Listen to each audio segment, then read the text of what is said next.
Hi everyone, welcome back. So in this video, I'm gonna share with you how you can add a Fibonacci retracement in MetaTrader 4.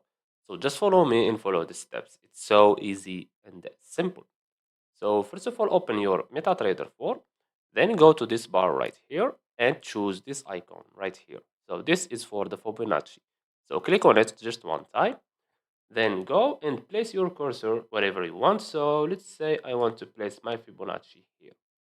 Okay, as you can see. So this is the Fibonacci, okay?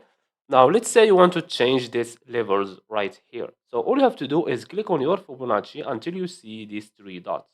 This one, and this one, and this one, okay?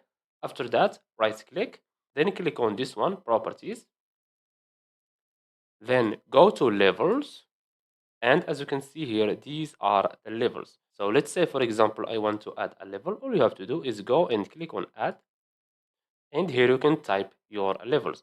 So let's say I want to add the 79%. So all you have to do is type 0.79.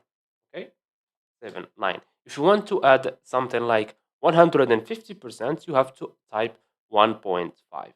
Okay, I think that you get the idea. And here type your number. So 79. And you can change the color from here if you want. So let's choose for example red, this one. You can change also the width of it if you want, or the type of the line from here. Let's change the width from here. After you finish, click on OK.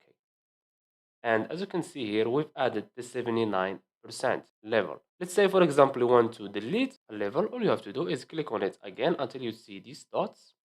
Right click, properties, and choose the level you want to delete. So let's say that one, and click on delete. After that, click on OK. And as you can see, that level has been deleted. And that's it. So I hope you found this video helpful.